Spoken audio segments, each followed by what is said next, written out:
Hello everyone, Damon from Shadowdrake Creations here, and this is Archive of Shops, a Foundry VTT module built to make shops actually work like shops. Archive of Shops lets you randomly generate or handpick shop inventories using all the items that already exist in your world. It does not add items or compendium of its own. Instead, it works with the content you already have installed, whether that's system content or third-party packs. Once your inventory is ready, Archive of Shops creates a fully interactive merchant that tracks stock, handles buying and selling, and updates in real time for every player who has the shop open. Archive of Shops currently supports D&D 5e and Pathfinder 2e, with system-aware handling for things like pricing, item levels, and currency. Support for additional systems will be added over time based on demand. In this walkthrough, I'll show you how to build a shop from scratch, explain how access and permissions work, and walk through a live buying and selling example so you can see exactly how the shop behaves at the table. By the end, you'll be able to drop fully functional, persistent shops into your game in minutes. So the next time you hear those dreaded words, "We want to go shopping," Archive of Shops has got you covered. Let's jump in and get started. If you've already made it this far, I'm going to assume you already know how to find, install, and activate Archive of Shops. If you're having issues with any of those steps, feel free to reach out to us on our Patreon, or even better, on our Discord. You'll usually get a faster response there. Let's start by taking a look at Settings. We're going to go to the Settings tab, Configure Settings, and open Archive of Shop Settings. Starting at the top, we have the Enable Debugging log. This is primarily for development and troubleshooting. Unless you're reporting an issue or actively debugging something, you can safely leave this turned off. Next is the currency symbol. If you're running a homebrew world and using a custom currency, you can enter a symbol here. If you leave this blank, Archive of Shops will default to the standard denominations like platinum, gold, silver, and copper. Below that is the output folder name. This is the folder where all of your shops will be stored. By default, Archive of Shops will automatically create a folder called Shop Journals. If you'd rather use a different folder name, you can change it here. Price Markup Multiplier. This is useful if you're running a high-end region where prices are just a little bit more expensive than normal. Any value you enter here will automatically increase prices for the next shop you create by that percentage. In future updates, this option will also be available directly on the shop creation screen for per shop control. After that, we have minimum items per shop. This controls the minimum number of items a randomly generated shop will attempt to create. Depending on the filters you select later, the final number can be lower, but the generator will always try to hit at least this amount. For this video, I have mine set to 10. Next is the maximum items per shop. This is the upper limit of how many items a random shop can generate. Like the minimum, I also have this set to 10. Both of these values can be adjusted however you like. Just keep in mind that higher numbers will increase generation time. Finally, we get to the newest feature of Archive of Shops, haggling. There are 4 settings here: whether haggling is allowed at all, whether the GM must approve a haggle attempt, how many haggle attempts a player gets per visit, and whether a successful haggle affects the entire party. We'll go into more detail on how haggling works in a later part of the video, but these settings give you a full control over how or if it's used in your game. Now let's talk about how you actually open the Archive of Shops interface. You've got a couple of options, starting with the simplest one, a macro. When Archive of Shops is installed, it automatically creates a macro called Open Archive of Shops. You can click the macro, then click Execute, and it opens the interface. Or if you prefer a little faster access, you can drag the macro to your hotbar, click on it in one click, and open the interface there. If you're trying to save hotbar space, and let's be honest, every GM needs more hotbar space, there's another option. We created a free module called Archive Tab. Archive tab adds its own tab directly to the Foundry sidebar, and upon installation automatically detects any archive modules that you have installed and gives you a single-click button to open them, including Archive of Shops. But we built this module with extensibility in mind. Other module creators can add their own buttons to Archive tab using its public API, which means it can grow into a centralized launcher for more than just our own tools. The result will be a clean, expandable hub that lets you open tools quickly without cluttering your hotbar. Archive tab, like all of our modules, can be installed directly through the Foundry Modules installer. Alright, enough beating around the bush. Let's start making our first shop. We're going to begin on the Create Inventory tab. This is where you define the rules for your randomly generated shop inventory. The first step is selecting one or more compendiums to pull items from. All compendiums shown here have already been pre-filtered to include only items. Backgrounds, traits, class features, and other non-tradable content will never appear as a selectable compendium. After selecting your source compendium, you can filter by item types. You can select as many or as few as you wish, or just leave everything unchecked for a broader selection. Next is the maximum rarity. When you select a rarity, Archive of Shops will include that rarity and everything below it. For example, selecting rare will also include uncommon and common items. Just below that, we have the keyword filters, and this is where you can really define your results. Adding words like sword or slashing to the include list will prioritize items that match those keywords in their name or description. If you'd rather exclude certain items, you can add keywords like sword or slashing to the exclude list. Those items will be pushed further down the selection list and are far less likely to appear. To make it faster, we've added quick keywords. A left click will add or remove a keyword from the include list, while a shift left click will add or remove the keyword from the exclude list. Once all of your filters are set, click Generate Inventory. Archives of Shops will then generate a list of items based on the rules that you've defined. Now that we have a list, let's go over what you're seeing. We have the item name. If you hover over it, an item name, you will see a pop-up with a full item description. We have the item quantity. At this stage, quantity is always set to 1. We'll adjust those later. We have the item price, what it's listed for in its source. If an item shows a price of 0, that means the source item did not include a listed price. You can set prices in the next step. You have the item type, the item rarity, and the source. Unknown usually means the SRD. Foundry just isn't always great at labeling it. Finally, any item that you don't want can be removed from the list with a single click. Let's say that we don't want this Warhammer +2, we click the trash can and it goes away. If you're not happy with the results, you have a couple of options. You can click Generate Inventory again to re-roll using the exact same filters, or you can adjust your filters and generate a new list entirely. Before we move forward, I just want to give a quick note to the Pathfinder 2 users. Item filtering works a little differently here, so you will also see an item level range slider for minimum and maximum level of items. So as you slide these, you'll get a range of levels between minimum or maximum. So if we generate our inventory in Pathfinder, you'll see that we have a levels column.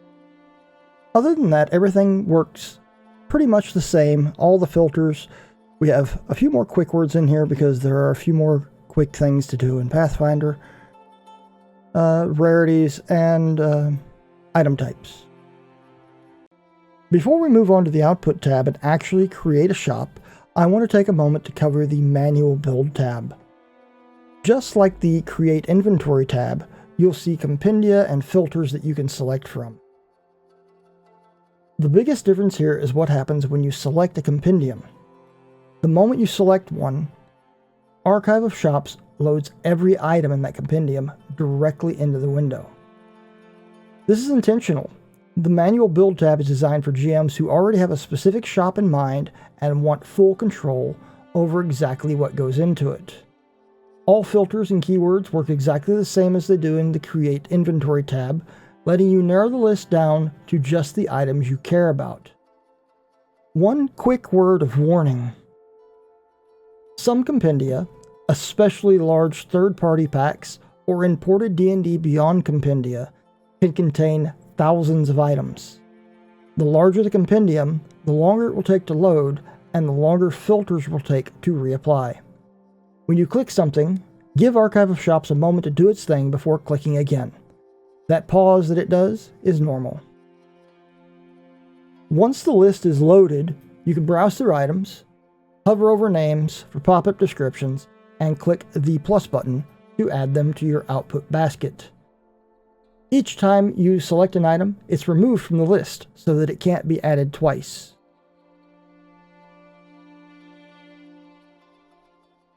If you change your mind, just click the red X next to the item in the basket, and the item will be returned to the selection list. Now that we have our inventory list, whether it was randomly generated or manually selected, we're going to click the Send to Output button. Archive of Shops will automatically switch us over to the Output tab, and you'll see in the bottom that our inventory list has been imported. Quick note here, you can only import one inventory list at a time. You can't generate a random inventory, then add a manual list on top of it. You must choose either randomly generated or manually curated for each of the shops. The first and most important setting here is the name. What are we going to call this wonderful shop of wares? There are safeguards in place to prevent you from accidentally naming two shops the same thing, so duplicate names won't slip through and overwrite each other. Next, you can add a shop description. This is completely optional, but let's be honest, who doesn't enjoy adding a bit of descriptive flair? Below that, we have a few themes to choose from. These are purely visual and only affect how the shop looks. They do not change pricing, behavior, or mechanics in any way. You'll notice the Create Interactive Shop button here. For the moment, we're going to skip over it. Its placement may look a little odd, but it flows well once you understand the full shop finalization process. If you enabled haggling in the module settings, you'll now see the haggling configuration block. Here, you can set the base, upper, and lower haggling DCs. By default, these are set to 10, 15, and 5. Just below that are the haggling percentages, which default to 10%, 20%, and 10%. These values give you fine control over how impactful haggling is in your game. Below that, you find the full list of items for the shop. This is where you can set initial stock quantities and adjust item prices. There's a note just above the table explaining how to enter prices using silver and copper if you need more precision. Once quantities, prices, and haggling rules are set, you have one final decision to make. Do you want your players to be able to access this shop immediately after it's created? If yes, check the Allow Instant Access box. If not, leave it unchecked and grant access later when you're ready. When everything looks good, click the Create Interactive Shop button, and congratulations, you've just created your first interactive shop. Okay, so you've created your shop, but now what? How do you open it? How do you edit stock? And how do you give players access? Let's answer all of those questions. Earlier, I mentioned that your shops are stored in the Journals tab under the Shop Journals folder. That is true, but not the full story. Every Archive of Shops merchant actually exists in 3 places, and each one has a specific job. Let's start with the journal. This is the player-facing entry point to your shop. When you open the shop journal, you'll see a small link labeled Click to Enter. If the GM clicks it, the shop opens the welcome screen showing the shop name, description, options to buy or sell. Clicking Buy takes you into the shop proper. If you enabled instant access when creating the shop, players will follow this same route. If you did not allow instant access, you'll need to manually grant permission. That means right-clicking on the journal, configure ownership, and set all players to Observer. Save your changes. But this still does not open the shop. There's one more step. Switch over to the Macros tab.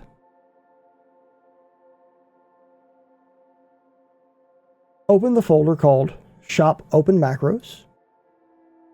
This folder is auto-created and contains one macro for every shop you make.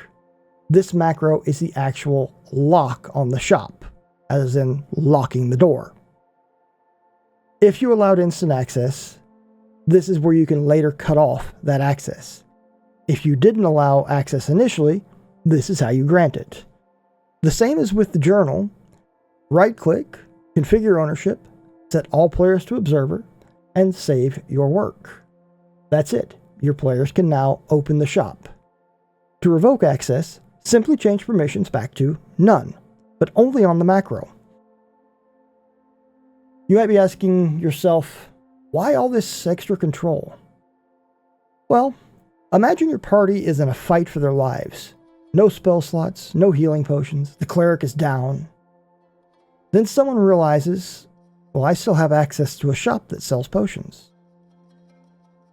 Well, that's not very fair, is it? How do you access a shop while you're in the middle of a fight?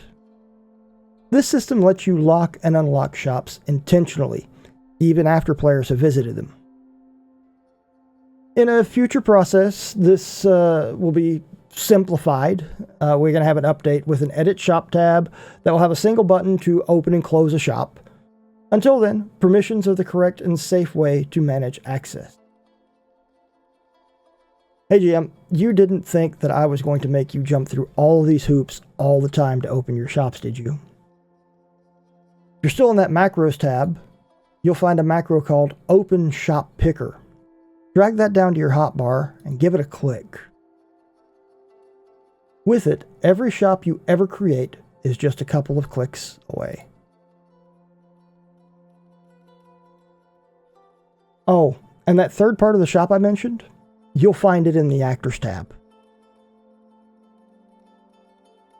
You find a folder called Archive Shops, and inside of it are, well, your shops. This actor is the heart of the shop. Need to adjust prices, need to remove stock, need to add stock, introducing brand new items. Open the actor's inventory and go to town. Remember that shop description you may or may not have added earlier? Well, that lives right here in the bio section.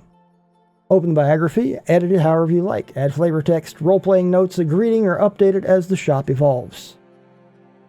Only one very important rule here. Never give players access to this actor. The actor is for the GM alone. Giving players permission here bypasses every safeguard Archive of Shops puts in place. Always remember, journals control visibility, macros control access, and the actor controls reality.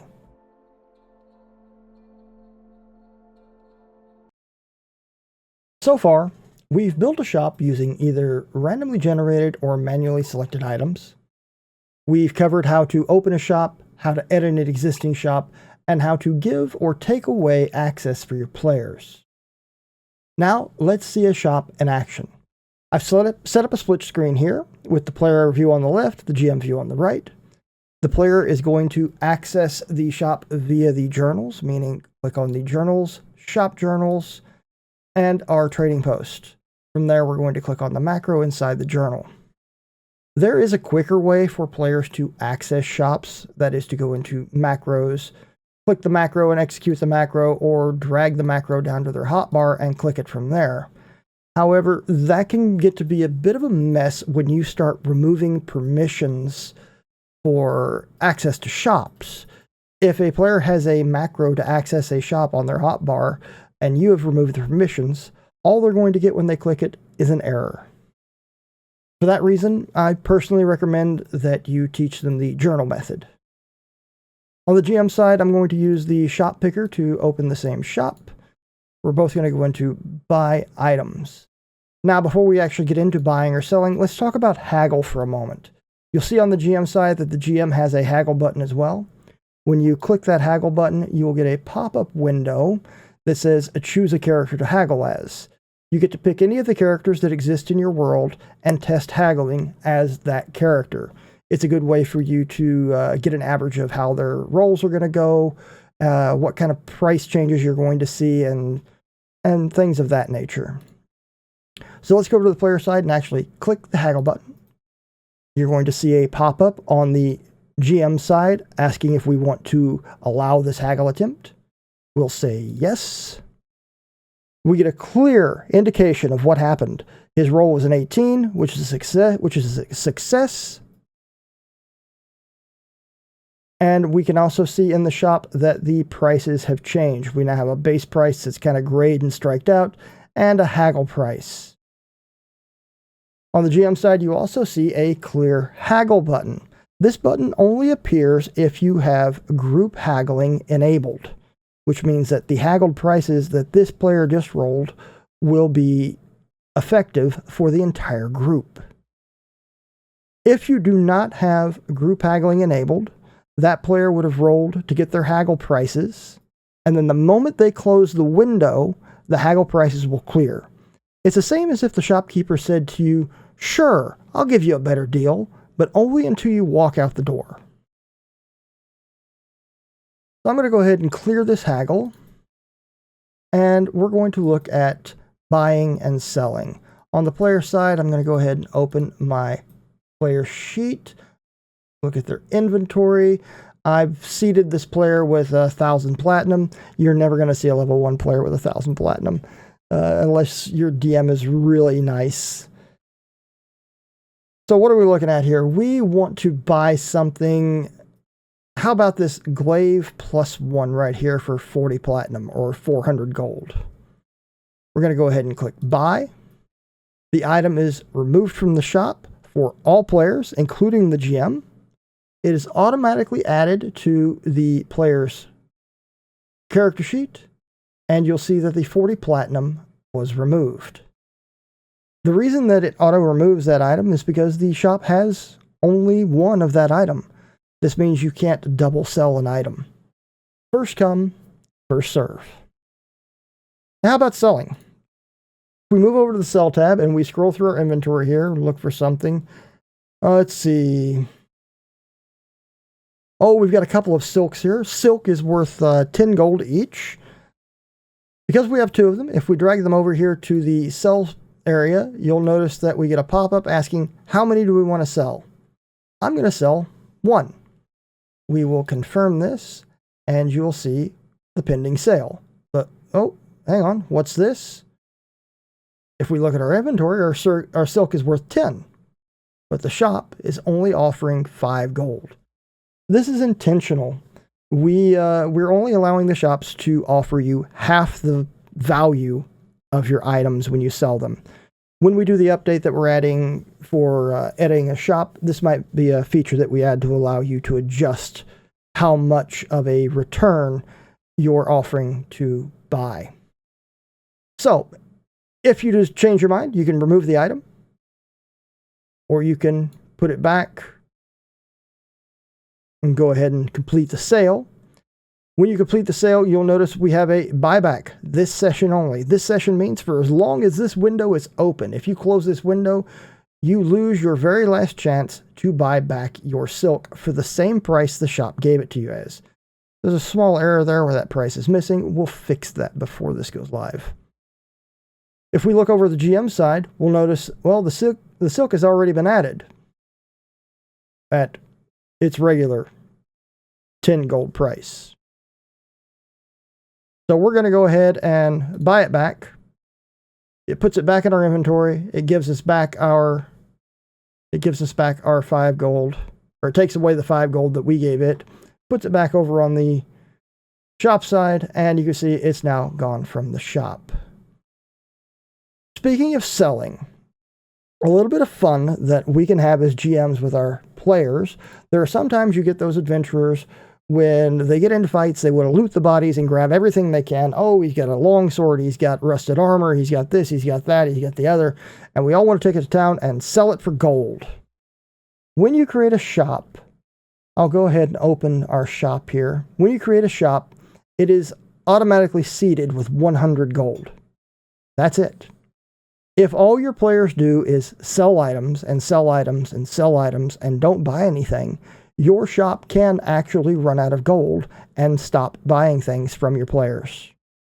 It's a way to put a bit of a limit on the economy without setting hard rules. The last thing I want to show you guys before we call this part of the video done is the logs. Once your players start buying and selling items, we create a shop transaction log. And this shop transaction log will show you every single transaction that was done, period. Who, when, where.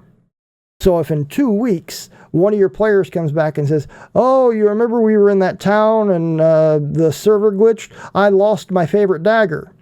You can look back at your log and say, no, you didn't lose your favorite dagger. You sold it to that one-eyed shady guy in the back alley. So, you could buy a quote-unquote magic sword. Well, that's it, everybody. Archive of Shops in a nutshell. A very long nutshell. This tutorial was much longer than I expected it to be. But I suppose that's what happens when you build so many features into your module. Speaking of features, if you guys have any requests for new features for the module, you can hit us up on Patreon or our Discord. The same if there are any problems or issues or bugs, or you just want to say hi. Come check us out. We're always happy to say hi back. Until then, may the dice ever be in your favor and your shops be fast and plentiful.